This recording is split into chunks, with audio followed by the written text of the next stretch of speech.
Hello friends, property लेन then .com channel पे मैं भूपेंद्र सिवाग आपका वेलकम करता हूँ।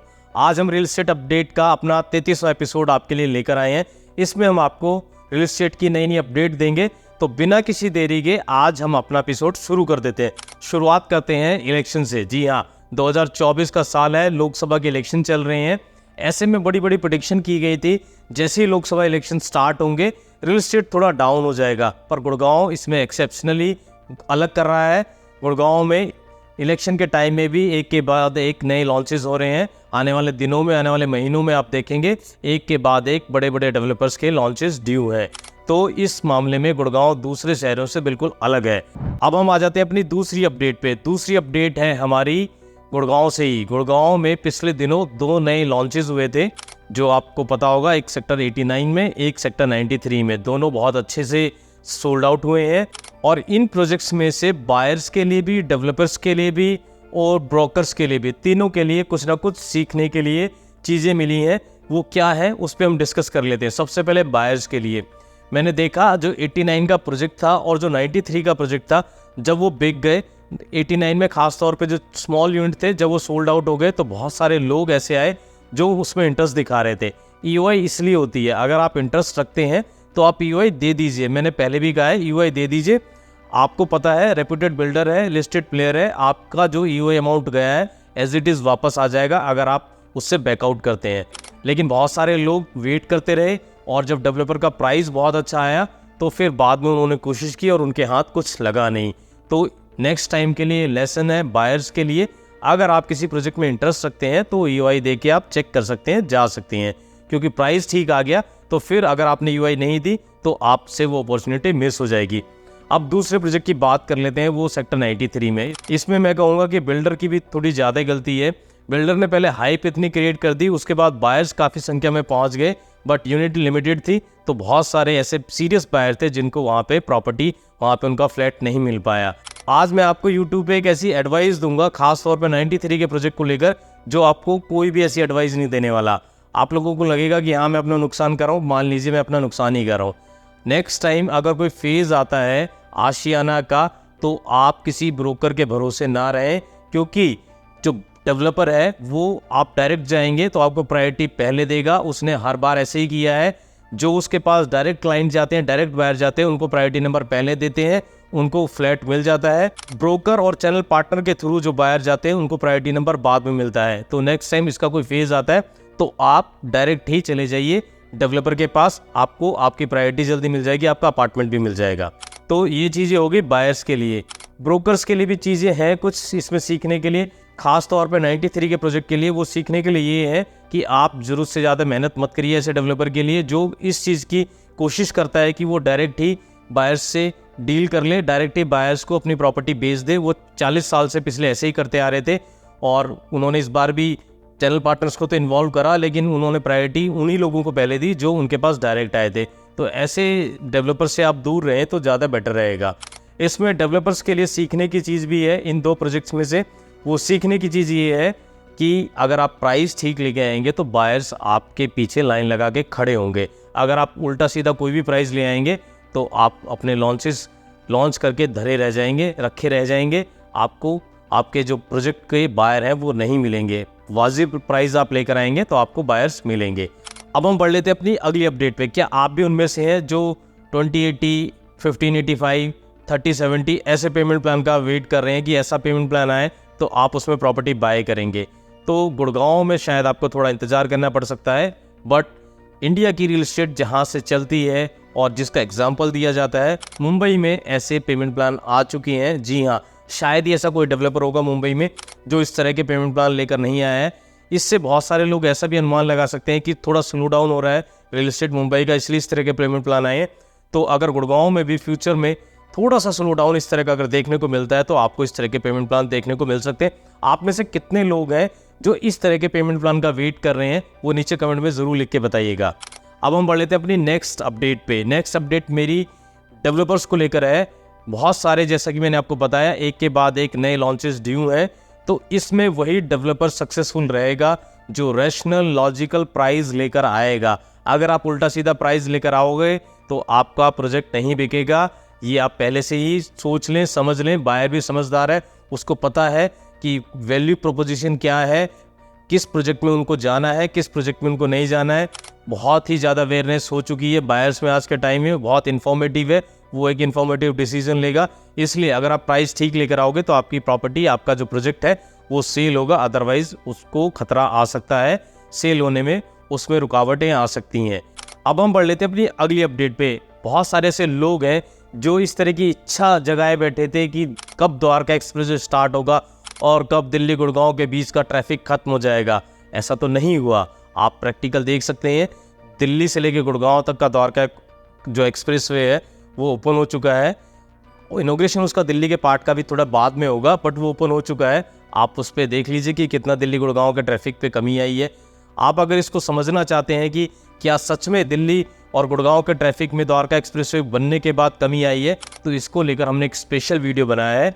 आप उस वीडियो को देख सकते हैं। उसका जो लिंक है वीडियो का, मैं इस वीडियो के नीचे डाल रहा हूँ, तो आप उस वीडियो को देख के समझ सकते हैं कि द्वारका एक्सप्रेसवे का आप कैसे यूज़ कर सकते हैं और कैसे ट्रैफिक जाम से बच सकते हैं। अब आगे बढ़ने से पहले सिर्फ मैं आपसे इतना ही कहूँगा कि चैनल पे पहली बार आए हैं और वीडियो को पसंद आ रही है तो वीडियो को लाइक कर दें। चैनल पे पहली बार आए तो चैनल को सब्सक्राइब करे बिना बिल्कुल ना जाए। फॉरवर्डेड वीडियो देख रहे हैं तो भी इस चैनल को आप सब्सक्राइब कर दें। इसके साथ साथ हमारी एक रियल एस्टेट की कम्युनिटी है, उसके लिए हमने टेलीग्राम का चैनल अलग से बनाया हुआ है, आप उससे भी हमसे जुड़ सकते हैं। उसका लिंक भी मैं इस वीडियो के नीचे डाल देता हूँ। अब हम बढ़ते हैं अपनी अगली अपडेट पे। अगली अपडेट में मुंबई का एक आपको केस बताऊंगा। मैं हर बार एक न एक ऐसा आपके साथ केस, एक ऐसा इंसिडेंट, एक ऐसा एग्जांपल शेयर करता हूं जो आपके लिए मददगार हो सकता है फ्यूचर में। मुंबई का एक मैं आपको केस बताऊंगा। मुंबई में ऐसा हुआ कि एक डेवलपर ने प्रॉपर्टी सेल की, 2 बायर थे, उनको अलग अलग प्रॉपर्टी दी। उसमें बिल्डर की तरफ से कमिटमेंट किया गया कि वो 2016 और 2017 में वो पोजीशन दे देगा, बट बिल्डर ने डिले कर दिया वो, और उनको पोजीशन मिला 2018 में। बायर्स ने रेरा में कंप्लेन की कि उनको कंपनसेशन मिले, और मुंबई रेरा ने भी बायर्स के हक में फैसला दिया कि आपने 1 साल डिले दिया है पोजीशन में, तो आपको उसमें कंपनसेशन देना है। बिल्डर इस डिसीजन के खिलाफ, इस डिसीजन के अगेंस्ट कोर्ट में चला गया, बॉम्बे हाई कोर्ट में चला गया। उसने ये प्ली दी कि म्युनिसिपल कॉर्पोरेशन ने क्वालिटी चेक करने के लिए कुछ टाइम के लिए कंस्ट्रक्शन पे रोक लगा दी थी, इस वजह से डिले हो गया। और कोर्ट के ऑर्डर की वजह से बोरवेल खोदने पे, बोरवेल से पानी निकालने पे रोक लग गई थी, इस वजह से डिले हो गया पोजीशन में। लेकिन कोर्ट ने इस बात को नहीं माना। कोर्ट का कहना था कि इसमें बायर की कोई गलती नहीं है, गलती आपकी है कि आपकी तरफ से डिले हुआ है, और उनको कंपनसेशन दिया गया।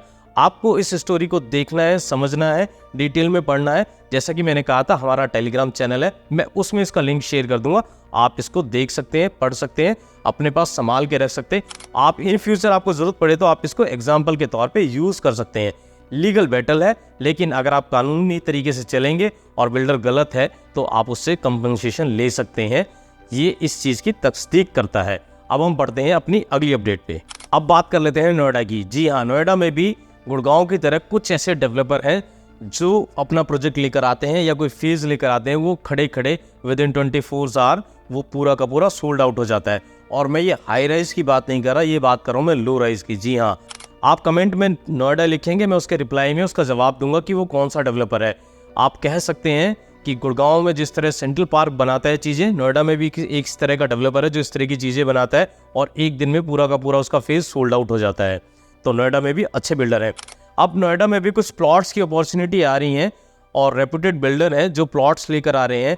जो आपका नया एयरपोर्ट बन रहा है उसके आसपास ही आपको ये चीज़ें देखने को मिलेंगी, प्लॉटिंग डेवलपमेंट। तो अगर आप नोएडा में प्लॉट में इंटरेस्ट रखते हैं तो भी आप स्क्रीन पे दिए गए नंबर पे हमसे कांटेक्ट कर सकते हैं। हम आपको बता देंगे कि कौन सा डेवलपर किस तरह के प्लॉटिंग के प्रोजेक्ट लेकर आ रहा है। अब हम बढ़ लेते हैं अपनी अगली अपडेट पे। 2024 में ऐसा कहा जा रहा है कि इलेक्शन के बाद रियल एस्टेट अच्छा करेगा। इसके पीछे कुछ वजहें गिनाई गई हैं, उनको मैं आपके साथ शेयर कर लेता हूँ। ऐसा कहा जा रहा है कि हमारे पास एक स्टेबल और स्ट्रॉन्ग गवर्नमेंट आएगी जिसकी वजह से रियल एस्टेट अच्छा करेगा। दूसरा, हमारे रियल एस्टेट में काफ़ी ट्रांसपेरेंसी आ गई है, तो एक वो वजह है कि रियल एस्टेट हमारा ठीक करेगा। और तीसरी वजह एक ये है कि हमारा जो अर्बनाइजेशन है, जो गाँव से शहरीकरण की तरफ हमारा समाज, हमारी सोसाइटी बढ़ रही है, उससे भी हमारे रियल एस्टेट में अच्छी ग्रोथ आपको देखने को मिलेगी। इसी को लेकर एक और डेटा मैं आपके साथ शेयर कर लेता हूँ। नोएडा में 2023 में करीब 60 एकड़ जमीन अलग अलग डेवलपर्स ने बाय की है, और इसके लिए उन्होंने करीब 1700 करोड़ रुपए खर्च किए हैं। और गुड़गांव में तो मैं अक्सर आपके साथ शेयर करता रहता हूँ, बताता रहता हूँ कि नए नए डेवलपर्स किस तरह की लैंड है वो बाय कर रहे हैं। अब बात कर लेते हैं गुड़गांव में यूनिटेक डेवलपर की। जी हाँ, 12 साल के बाद यूनिटेक डेवलपर के 2 रुके हुए प्रोजेक्ट का काम स्टार्ट हो चुका है। सेक्टर 69 और सेक्टर 70 में ये प्रोजेक्ट थे। 2008 में ये प्रोजेक्ट लॉन्च हुए थे, 2012 में इसका पोजीशन मिलना था, बट आज 2024 में जाके ये प्रोजेक्ट फिर से शुरू हुए हैं। इन प्रोजेक्ट्स के शुरू होने से उन सभी लोगों को बहुत ही एक होप मिली है, उनके लिए आशा की एक किरण जगी है जिन लोगों ने ऐसे प्रोजेक्ट्स में इन्वेस्टमेंट की हुई है जिनको आज तक पोजीशन नहीं मिली है। ऐसे बहुत सारे प्रोजेक्ट्स हैं, अफोर्डेबल के प्रोजेक्ट्स हैं, ऐसे सुपरटेक के भी कई प्रोजेक्ट्स हैं ऐसे। तो तमाम ऐसे प्रोजेक्ट्स हैं जिसमें लोगों को पैसा फंसा हुआ है, लोगों के घर फंसे हुए हैं, लोगों को आज तक उनमें उनका घर नहीं मिला है। हालांकि सुप्रीम कोर्ट की दखल के बाद यूनिटेक का ये काम शुरू हुआ है। तो जो लोग वीडियो देख रहे हैं, आप में से कितने ऐसे लोग हैं जिन्होंने ऐसे प्रोजेक्ट में इन्वेस्टमेंट की हुई है जिसमें वो प्रोजेक्ट स्टक हो चुका है? अगर आप उस प्रोजेक्ट का नाम नीचे लिखेंगे तो फ्यूचर में हो सकता है उस प्रोजेक्ट की क्या करंट पोजीशन है, फ्यूचर में उसका काम शुरू हो भी सकता है, नहीं भी हो सकता, उसको लेकर मैं आपके लिए वीडियो लेकर आऊँ।